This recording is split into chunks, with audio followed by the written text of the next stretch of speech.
My name is Harper. I'm 28 years old and run a leather shop. I married Lucas, a customer who ordered a wallet for my workshop 4 years ago. We have 3 children, Oliver, 14, and Mason, 12, Lucas's sons from a previous marriage, and Noah, our 3-year-old. Lucas owns a pizzeria. I heard his first marriage didn't work out due to his ex-wife's infidelity. I don't regret marrying him, but I'm really struggling with his 2 older boys. They just haven't been taught basic manners.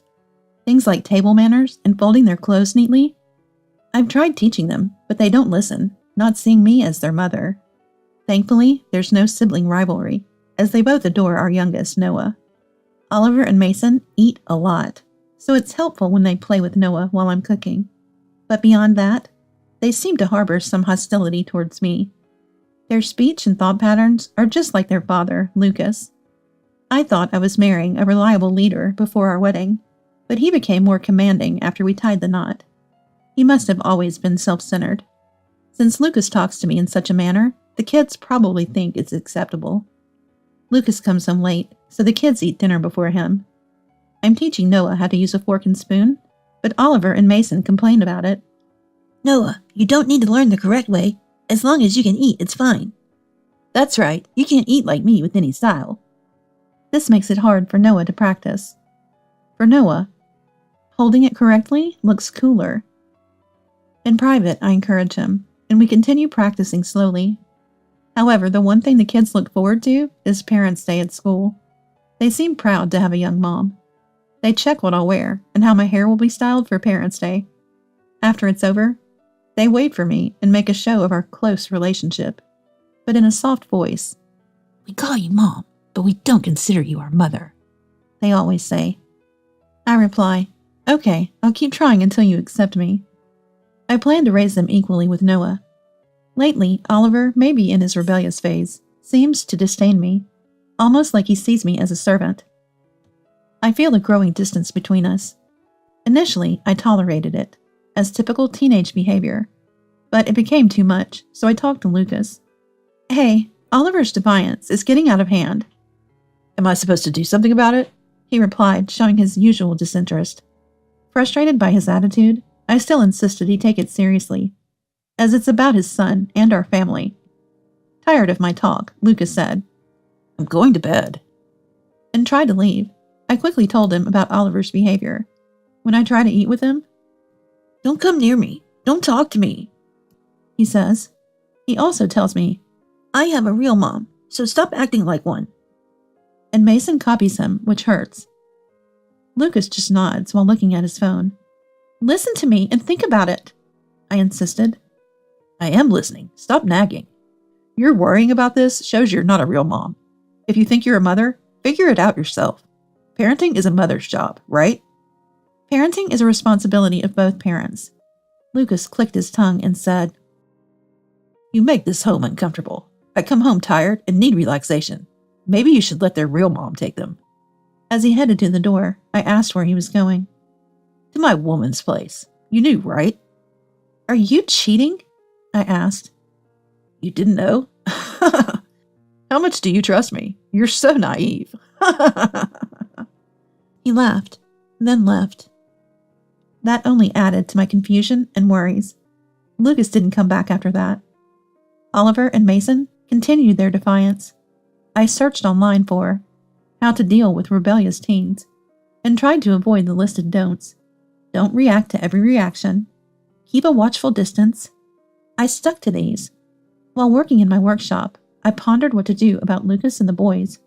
Noah, our youngest, has become increasingly clingy, uneasy about the changing environment and reluctant to go to childcare. One evening while cooking dinner, Oliver and Mason approached me.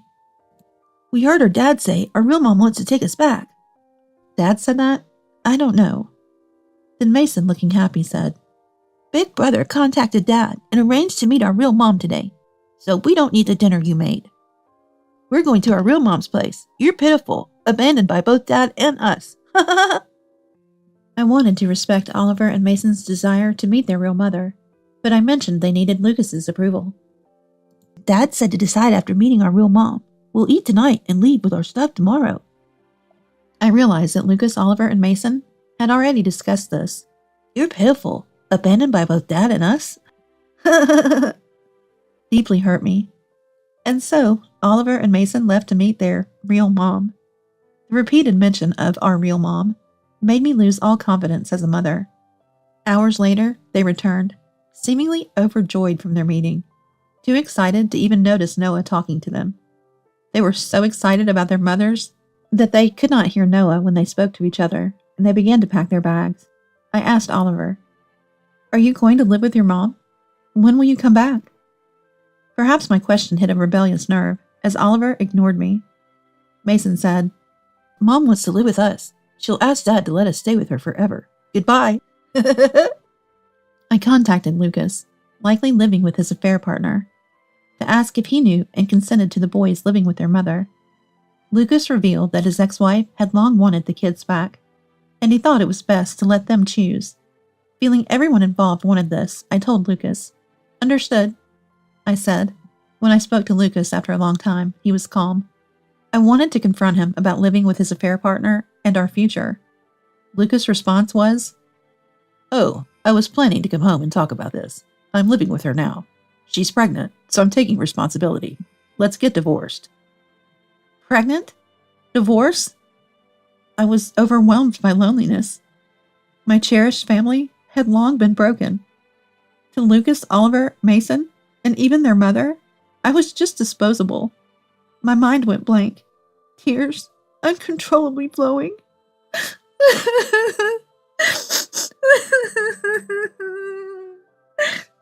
I had considered overlooking the affair for the kids, but a pregnancy was too much. Realizing I was unloved in this marriage, my heart ached. For hours, my memory was a blur, filled with tears. I tried to stand, but my ears rang, muffling all sounds. Thankfully, during this time, Noah had stayed by my side, asleep holding my hand. I tucked Noah into bed and checked Oliver and Mason's room. They had left early, unable to wait till tomorrow. Longing for my brother Robert's voice, I called him. Robert had opposed my marriage to Lucas till the end. I expected reprimand. That's why I opposed to it back then. But just wanted to hear his voice. I broke down before Robert even answered. When he did, I couldn't speak through my sobs. Sensing something, Robert said he'd come over. I couldn't bear being alone, and waited for him at the door. Robert, living nearby, arrived in about 10 minutes, bringing lots of beer. "When you're upset, drinking's the best," he said, putting his arm around me and leading me inside. He went into the kitchen, checked the fridge, and started cooking with what was available. "Stop crying before the food's ready. You'll make everything too salty," he joked, trying to cheer me up. Noah woke up, delighted to see his favorite uncle. Robert's cheerful nature makes him beloved by everyone, from kids to the elderly. Reflecting, I realized Robert's opposition to my marriage might have been because he saw Lucas's true nature. Thanks to Robert, I stopped crying and regained some calm. Robert brought the food and beer to the table. He told me to sit across from him, so I did. Noah naturally sat on Robert's lap, being affectionate. I realized I hadn't made Noah this happy or seen him smile like this recently. Feeling guilty for always trying to please Lucas, Oliver, and Mason, I blamed myself for that. Robert said, "Have you eaten anything today? You haven't, right? No excuses. Eat." He waited for me to eat. I tried a bite of Robert's cooking and was surprised at how delicious it was. Noah also said it was tasty and ate more than usual. Before I knew it, my son and I had finished everything. After we ate, I finished the dishes while Robert played with my son. When I joined them, Noah was sleeping peacefully on Robert's lap. After putting my son to bed, Robert sat next to me on the sofa. "So what happened? Tell me," and asked. I told him everything that was in my heart, and he listened intently, nodding. After I finished, Robert asked, "Is that everything?" "That's what I hear." "Yes," I replied. "Harper, since you got married, the only happiness you've had is Noah's birth, right? And the only fun, his growth. How about Noah, seeing his mom unhappy? Let's think about Noah's happiness together," he said. Then we toasted with beer, laughed, cried, and got angry. With Robert's help, I decided to move forward. When I woke up in the morning, I was in bed with Noah. Robert had made breakfast for Noah and me before leaving a letter behind. The letter read, Harper, keep protecting Noah. I'll keep protecting you. Get ready to move. After reading the letter, I slowly talked to Noah. Your brothers and dad are gone, so you and I will move. Noah understanding something even at 3. I'm okay, as long as I'm with Mom. We decided to prepare for the move together and took the day off from childcare. We packed up our few belongings and, with Robert's help, completed the move using his car. The new location is on the 2nd floor of the workshop. The new home was above the workshop, which was a renovated part of my late parents' house, with the 2nd floor unused. Robert suggested and helped execute the move there. After settling in, I informed Lucas I agreed to the divorce. Lucas seemed relieved and cheerful. I'm taking only Noah. Just need child support for him, I said. Lucas, already having plans for Oliver and Mason, didn't object. He agreed to pay a lump sum for alimony and Noah's child support. I told him I'd sign the divorce papers after confirming the deposit. His pizzeria, popular for its all-you-can-eat and drink, was profitable, so he transferred the agreed amount quickly. I met Lucas at a cafe, signed for the divorce papers, and submitted them to the court together. Lucas wanted to ensure I really filed for divorce. After submitting the papers, we parted ways, with Lucas in a good mood. I returned to the workshop and worked until it was time to pick up Noah from childcare. I was able to focus on work for the first time in a while. At childcare, I was relieved to hear from the teacher that Noah seemed unchanged. Our life as a twosome at home began, with Noah as cheerful as always. A week into our new life, Oliver called. Hey, why aren't you here? I'm hungry. Come back and make dinner. You don't do housework without us. Confused, I said, What? I'm not coming back. Didn't Dad tell you? Oliver, unaware. I'll call Dad, then I'll call you again. He said he'd call back after talking to Dad. I wondered why Oliver and Mason, supposedly with their mother, were at our old house, but decided not to dwell on it, as they were no longer my concern. A few hours later, Oliver called, asking me to meet at a cafe. At first, I'm not going. However, he said that if I didn't come, he would come to the workshop. So I reluctantly decided to head to the cafe. When I arrived at the cafe, Oliver, Mason, and Lucas were already there. I remained standing. What business? I asked. Then there was Oliver. I heard what you said. I'm going too. Mason nodded and seemed to be waiting for my response. But I decided to summarize the incident. You're living with your mother. You went to the house we used to live in together. You called me to make food because you were hungry. I told you to ask Dad why I'm not there, and you called him. You called me to this cafe. Is that okay? So what's the reason? I asked, and Oliver started to tell his story rapidly. They lived with their mother, but she dumped all the housework on him and Mason and did nothing herself. Sometimes her boyfriend would come over, making them feel uncomfortable. They were told not to go to high school, but to work and contribute money to the house immediately.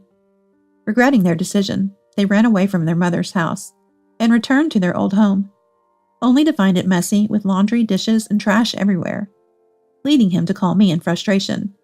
He called his dad, as I suggested, and learned about our divorce for the first time.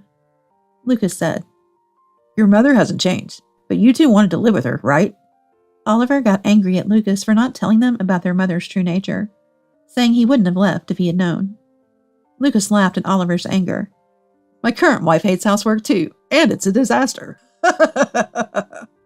Oliver then turned to me and said, We'll live with you then.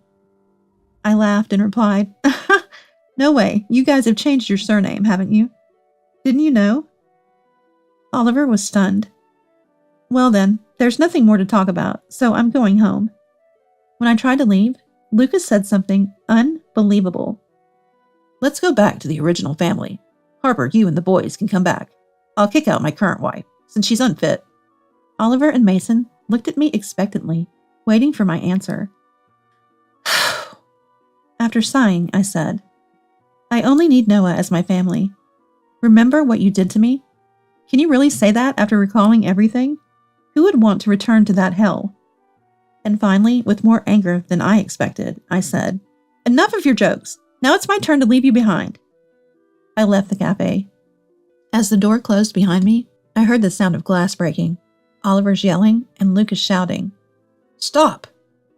I didn't look back and went home. Since then, I've had no contact from Oliver or Lucas, and I'm living happily with Noah.